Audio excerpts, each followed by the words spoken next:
Today I'm going to set up a WordPress website on xCloud. Now, part of this experiment is that I have not read any instructions on how to do this. So part of the test is to see how easy it is to do with contextual input so that I don't have to go read documentation.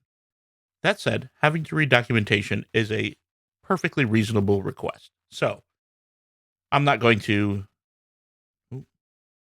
ding them points if I have to go read docs. We'll just see how it goes. I'm logged into my account here, and I haven't done anything else. So I'm going to click Add New. So it looks like here I can use xCloud Managed Hosting, or if I have a server set up at any of these other hosts, then I can use the xCloud interface to manage them. So I'm going to choose the top one because I don't have one of those servers. So let's choose a server name. I'm going to call it Topher's Server. And our app type will be, okay, so here's some options, which are actually pretty great. When I was getting started in web hosting, you could put anything on. And a lot of managed WordPress hosts will do only WordPress. But here you can do custom PHP, Laravel, Node, PHP MyAdmin, pretty much anything. But I am choosing WordPress because that's what I want right now. So a server tag, optional. I don't even know what that means because I didn't read the docs. But it is optional, so I'm going to leave it for now. And server type is general or premium. I'm going to choose general right now. And my server size, I'm going to choose newcomer because I'm actually not going to really put anything on the site except a generic WordPress install. And 1 terabyte of bandwidth should be plenty. My continent is North America, but I'd like to point out that they have server farms all over the place. So you can get what you want. And then within the US, I'm actually geographically closest to Chicago, I think. It could be Toronto, but I'm going to stay inside my own country there. Operating system. Most hosts don't let you choose this. I'm going to choose Ubuntu 24. And my database could be MySQL or Maria. I'm an open source kind of guy, so I'm going to choose Maria. And then optionally, backups. Normally, I would say leave this on because you should back up. I'm not going to put anything on there. The purpose of this video is to just see the setup. So I'm just going to turn that off for now. And they very properly say, hey, wait, are you sure? And I'm going to say yes. Right, web server, Nginx, Open Lightspeed, or Docker and Nginx. I'm going to choose Nginx. And hit create.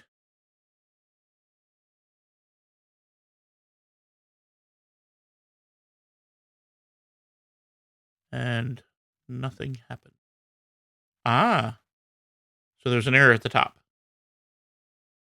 Server name format is invalid. It doesn't say what format it needs. Let's try it without the apostrophe. It might be unhappy with the space. We'll see. Nope, the space was allowed. It was just the apostrophe it did not like. So now it's creating my server.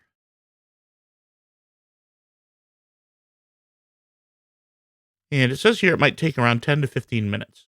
So I'm not going to make you sit here for 10 or 15 minutes of watching this dude's thing. So I'm going to cut this out through the magic of editing. All right, we're back. I got an email that had my IP address and username and password for everything. Now, this is a little different from your typical managed WordPress hosting in that we just set up an entire Linux server. Normally on managed hosting, even if you get your own virtual server, you don't get to choose what's in it. They standardize that and take care of it for you. Here, I got to choose that. And now that I've set it up, I get to choose what to put on it. So I'm going to install WordPress by clicking right here.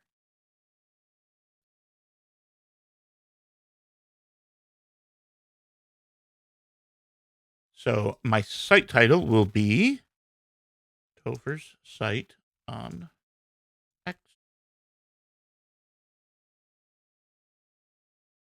I'm not going to do a tag. I'm going to choose demo site because I don't have a domain name that I want to give to this. So when you choose demo site, it creates for you a temporary domain name. And it looks like I can update that. So I'm going to make it just Topher's. I'm going to do it like this. Topher site. And you can choose one of these top level domain names. For my purposes, it doesn't matter. So I'm just going to leave it at that. You can optionally enable multi-site. More and more hosts don't allow multi-site. So this is a cool thing. I don't need it, but it's good to know it's there. And then indexing. Indexing means, in this context, it means letting Google know about this site. I don't want them to because this is not a real site and I don't want Google to index it. So this I turn on to turn off indexing. We're going to leave full page caching turned on and Redis option and Redis object caching. And for email, this is not just like setting up your email. This is an email service allowing you to send emails to customers. I'm going to turn that off because I'm not going to use it in this case, but you know it's there. And then you can choose a blueprint. Elementor, Gutenberg, or WooCommerce, or Creative View, or View All. And it looks like View All was those. I'm going to choose Gutenberg just to see what they put in there. I bet I could create an empty one, but I'm not going to mess with it. And I want to know what's under advanced. Admin username, admin password, admin email address, WordPress version, PHP, site user, and we're discouraging search engine visibility. And I could put in a deploy script. That's pretty cool. If you had a database somewhere else, you could use it. Or use the database that's in the server. So now we'll click Next. And it's setting up WordPress. And I will bring you back when we're done. And we're back again. I got another email that told me all the details about my new server. But we're looking at it here. Before I go over this panel, I'm actually going to pull up the site. And there it is. And that loaded really fast. I'm going to zoom a little so you can see better. And then I'm going to log in. It looks like it comes with essential blocks, which is fine. It was in the blueprint I chose. If I didn't want that, I'd make my own blueprint. Oh, it goes right to Gutenberg.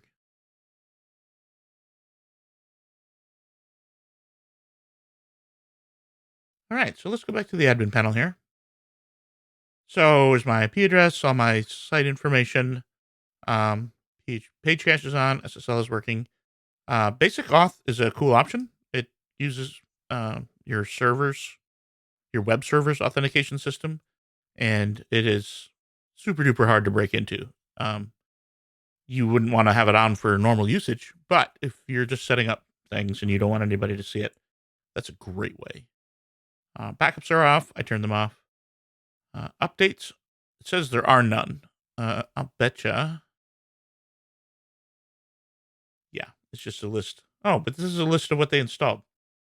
Akismet, normal. Disable comments. Fair enough.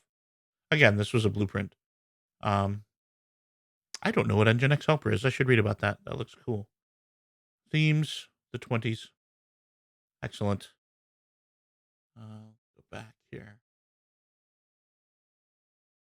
So if we go down, there is an event log, which is great. Tells us what's been going on. Let's see what we have on the left here. There's under domain, there's go live, SSL, and redirection. I'm not going to click go live. I suspect that means take the site live, and I'm not ready for that. So let's see what's under SSL. It just says it's being managed by them. Great. I don't care. I don't want to manage it. Redirection. You can set up redirects on your site without having to use a plugin, which is great because doing it on the server side means it's going to be much, much faster and more reliable. WordPress, WP config. Do I get to edit WP config right here?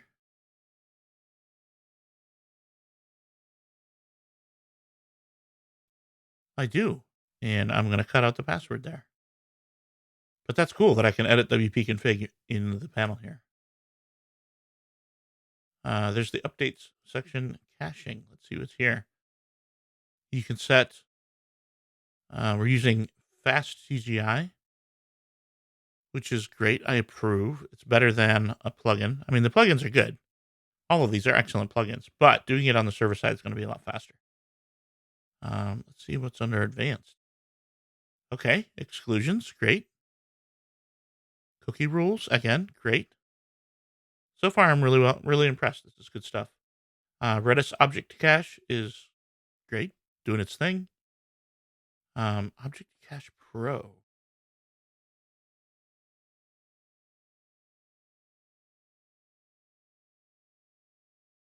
I actually don't know what this is.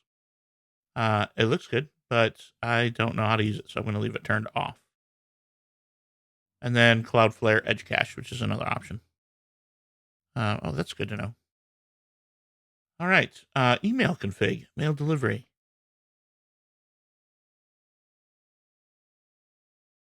Okay, so I'm going to assume from this that the server does not do SMTP, which is fine. It's not a mail server; it's a web server. But normally you'd have to get your own SMTP plugin and configure it and all that. And I really like that you can add new provider. You can connect something like SendGrid or whatever. That's really slick. I like it. Site backups. This is probably pretty straightforward. Oh, I didn't click right properly. I'll bet we don't have any backups because this is a brand new site. Yeah, we don't. But I can tell from this that we can do a manual backup, which is great. Backup settings. It's like backup type. Select a bucket. Manage your storage providers. Oh, this is for remote. Okay, so for local, automatic backup, automatic delete. Okay, so it does backups on the same server, which is not ideal, but they provide a great mechanism for putting it someplace else. And you can set up a storage provider, Google, Dropbox, Amazon, probably anything. So you get to choose where your backups happen. Site monitoring. What do we have here? CPU usages, RAM, disk. I have nothing because this is a brand new site, but that's cool. I like it. Logs. Do we get error logs? Oh, the WordPress debug log. That's good stuff right there. Yeah, I don't have logs yet because I haven't done anything bad. You can use see the Nginx log, the access log, and the error log. That's all great. I wish I had some errors because I want to know what the error log looks like. Yeah. The error is that there are no errors. Let's try access log because I visited the site a minute ago. That should tell us something. Yeah. Okay, this is cool. I can search this page. Jump to end, clear. I don't see a way to search all logs, although this is a pretty long page. It may list them all. What about events? What do we have here? Okay. This is stuff that happened on the server. So there's installing WordPress, which we did a minute ago. There's disabling the search engine visibility, which we did a minute ago. Okay, that's pretty cool. I like that. What about page speed?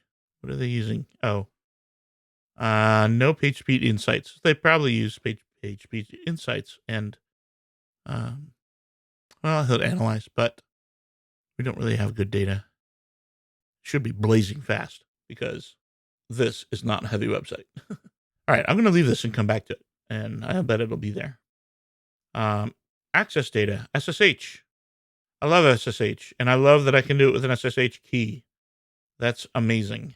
I'm going to upload my key now. Oh, I can't hit upload. I'd have to paste it in, which I know how to do, but I'm not going to do it right now. And it looks like I could set up or connect to MySQL over SSH. That's pretty slick. Database access. Looks like they provide adminer. We can enable PHPMyAdmin. I love PHPMyAdmin. Probably because it's the first one I used. Let's see what our file manager looks like. Lunch. Oh, I can't. Why not? Oh, because of the firewall I have. Okay, fair enough. If I really needed it, I would, but I'm a strong SSH user anyway. I probably would never use the file manager. Tools, Nginx, and security. Oh, there are those firewalls. All right. I don't know a whole lot about this. Looks like XML RPC is turned off by default, and you can enable it. I do like fail to ban. That's pretty good stuff. I'm going to turn that on. Oh, that's a lot of stuff. Block spam. That's pretty cool. This is neat. I like this. Serve robots.txt from file system. That's cool. So rather than having PHP serve it, Nginx will serve it. Makes it a ton faster. X-frame options. What are those? I don't know enough about that to mess with it, so I'm gonna leave that off. AI bot. Oh, that's cool. Block AI bots. I'm gonna do that. I actually don't know what 7G and HE firewalls are, so I'm just gonna leave them all off for now. Nginx customization. I am not a skilled person at that, and that's probably good because I shouldn't be doing this. Basic authentication. We talked about this a minute ago. Yeah, we can just turn it on. It uses the server's authentication. Commands. Make me a sandwich. Sudo make me a sandwich. Run custom command. Okay. So this is sort of like being on this command line. Again, as an SSH user, I'll probably never use this, but it's nice to know it's there. IP management. Oh, this is a whitelist, blacklist. Okay. Fair enough. Site settings. This is nice. You can set your PHP version. That's good. Your max execution time. Oh, all your PHP INI stuff. This is great. WP cron and xCloud cron. Oh, you can set up a remote cron. Oh, again, this is beautiful. WP cron is clever, but it's never going to be a real cron. All right, what do we have down here? You can set the number of PHP workers. Can I just type in what I want? Oh, that's great. Update the site title. Site tags, WP. Oh, you can turn on debug without having to edit the WP config file. Search engine visibility. Yeah, that's good. Repair site. I don't know what's going to happen when you click that. I would prefer there was a little thing here that told me. So I'm not going to mess with it. Disable site. Okay, that's good. After turning on disable site, you won't be able to use site on the web anymore, along with losing access through SSH. So this is a pretty nuclear action here. And then delete site. Then it's gone. Okay, so there we are. That is my site that I built here on xCloud. And I'm to the point where, like, I have a WordPress site. I know how to use it. When I started this video 10 minutes ago, I did not know how to use xCloud. And without having to go read docs, I was able to turn it on, get a server set up, and set up WordPress. I'm pretty impressed. This is great. As always, be sure to leave questions and comments in the comment section below.